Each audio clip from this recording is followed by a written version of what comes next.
नमः संस्कृताय मित्राणि। तक्षशिला अध्ययन केंद्र की तरफ से मैं युधिष्ठिर शर्मा आपका हार्दिक स्वागत करता हूं। दोस्तों, संस्कृत की क्लास को लेकर आया हूं और संस्कृत की क्लास में एक विशेष टॉपिक के ऊपर बात करने वाले हैं। विशेष विषय और टॉपिक क्या है दोस्तों? बाह्य प्रयत्न। संस्कृत में प्रयत्न कितने होते हैं? 2 प्रयत्न होते हैं, बाह्य प्रयत्न या अभ्यंतर प्रयत्न है। ये प्रयत्न चीज क्या है? सबसे पहले तो हम बात करते हैं कि ये प्रयत्न क्या चीज है। दोस्तों, जब हम बोलते हैं, हम बोल रहे हैं, तो ध्वनि हमारे अंदर से भी प्रयत्न करती है। अंदर से भी कोई ना कोई प्रयास होता है, कहीं ना कहीं जोर लगता है, कोई ना कोई प्रयास होता है। इसी प्रकार से ये ध्वनि बाहर आने के बाद में भी प्रयत्न करती है। और बाहर आने के बाद में कौन सा प्रयत्न करती है, उसको हम बोलते हैं बाह्य प्रयत्न। बाहर आने के बाद में होने वाला प्रयत्न बाह्य प्रयत्न। और ये ध्वनि करती है 11। बाह्य प्रयत्न कितने होते हैं? 11। एकादश बाह्य प्रयत्न में क्या क्या होते हैं मित्रों? ये संस्कृत का संज्ञा प्रकरण में सबसे कठिन विषय लगता है नहीं? वैसे लगता है। वैसे तो आसान सी 2 लाइनें, वर्गाणाम प्रथमा तृतीया पंचमा यणश्च अलप्राण, वर्गाणाम द्वितीय चतुर्थो सलश्च महाप्राण। लेकिन ये इस प्रकार से थोड़ा आर पार होने के कारण ये थोड़ा कंफ्यूजन वाला विषय रहता है। इस कंफ्यूजन को दूर करने के लिए एक लेके आया हूं ट्रिक, एक सूत्र। देखो, पाणिनि व्याकरण में तो है क्या? सारी ट्रिक है, सारी सूत्र ही तो है। दोस्तों, मानते हैं कि ये व्याकरण कितनी बड़ी है और कितनी समृद्ध है, कितनी मनोवैज्ञानिक है। ये चीज हमें इस सूत्र में देखने को मिलेगी। और सूत्र क्या चीज होते हैं वो भी पता लगेगा। जैसे पाणिनि ने अपनी व्याकरण में सूत्र की रचना की, उसी प्रकार से आप ये समझ लो कि बाह्य प्रयत्न के लिए एक सूत्र की रचना ही हो गई है।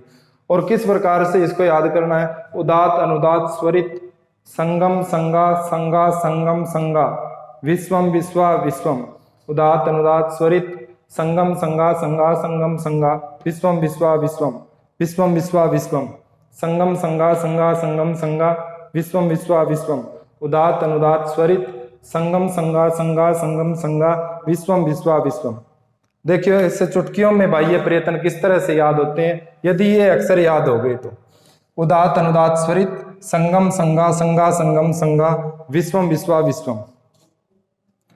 इस पे आधारित हम बाह्य प्रयत्न करके देखते हैं। स्वर, इन 4 सूत्रों में, 4 पाणिनि सूत्रों में क्या आते हैं? स्वर आते हैं।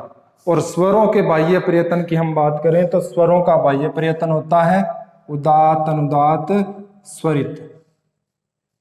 समझ में आया दोस्तों? स्वरों का बाह्य प्रयत्न होगा उदात अनुदात स्वरित। इसी प्रकार से आगे चल के देखते हैं तो आगे आता है वर्ण। हैवरट के सूत्र में, हैवरट सूत्र में है वर्ण, इसका बाह्य प्रयत्न है संगा। ये संगम क्या है? संगम का मतलब है दोस्तों संवार नाद घोष महाप्राण। संगम, संवार नाद घोष महाप्राण।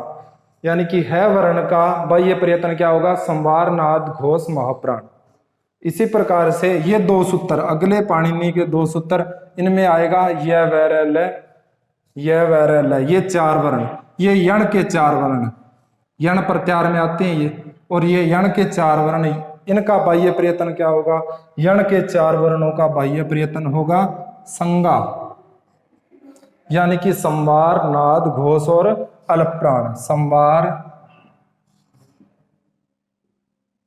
नाद घोष अलप्राण। संवार नाद घोष और अलप्राण, यण वर्ण के बाह्य प्रयत्न संवार नाद घोष अलप्राण। अगला सूत्र यम गणनम, यानी कि ये है दोस्तों पंचम वर्ण, प्रत्येक वर्ग का पंचम वर्ण। पहला कवर्ग का पंचम वर्ण ग भी इसमें है। दूसरा चवर्ग का पंचम वर्ण यह भी इसमें आएगा।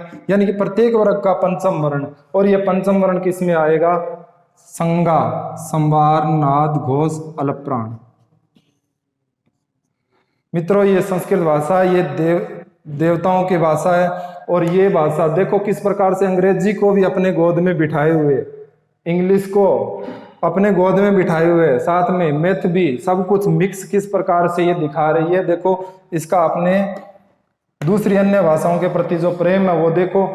और बाह्य प्रयत्न किस प्रकार से चुटकियों में याद होते हैं ये देखो।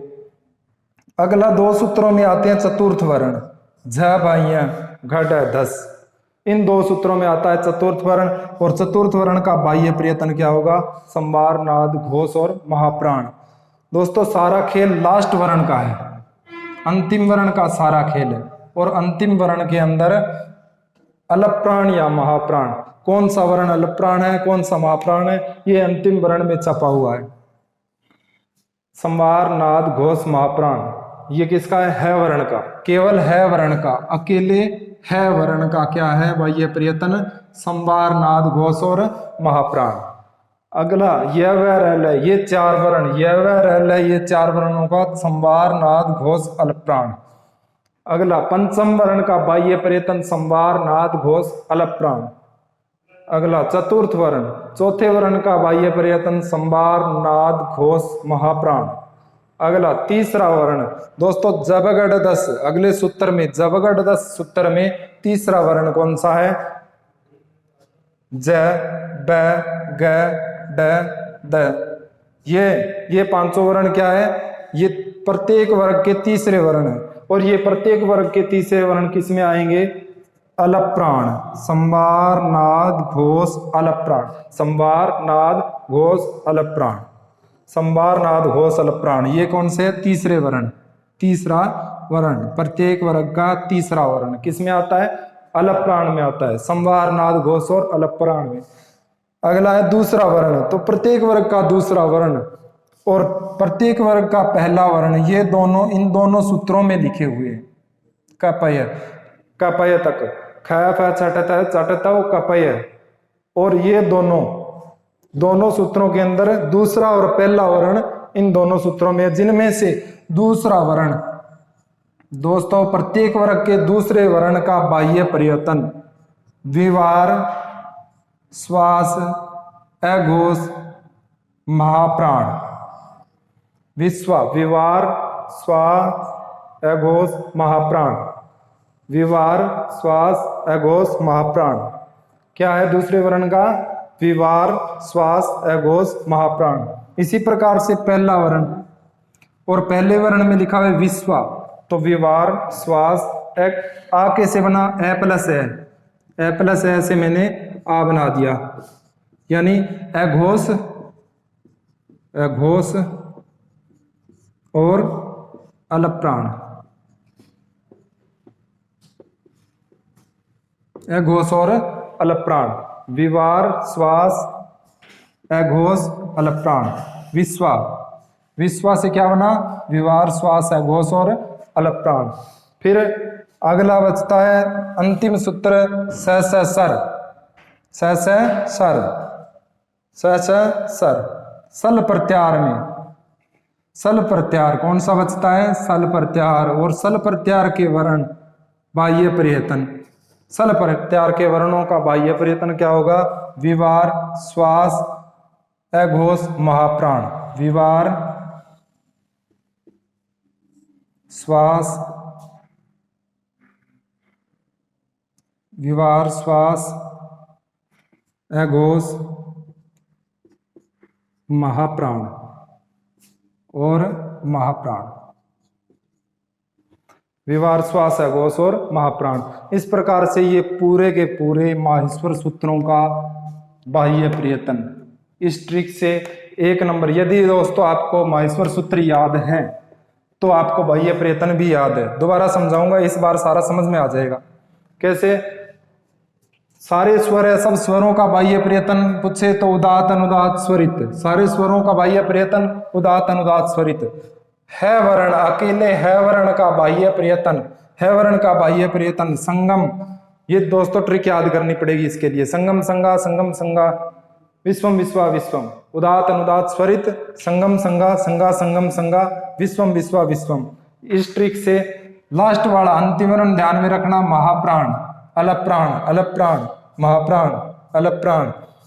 प्रत्येक वर्ग का पांचवा वर्ण, प्रत्येक वर्ग का चौथा वर्ण, प्रत्येक वर्ग का तीसरा वर्ण, प्रत्येक वर्ग का दूसरा वर्ण, प्रत्येक वर्ग का पहला वर्ण। सामने लिखा हुआ है ट्रिक में, उदात अनुदात स्वरित, संगम संगा, संगा संगम संगा, विश्वम विश्वा विश्वम, संगम संगा, संगा संगम संगा, विश्वम विश्वा विश्वम। ये ट्रिक है और इस ट्रिक से बाह्य प्रयत्न आपको बखूबी एकदम फिक्स पक्के एक साथ याद रह सकते हैं।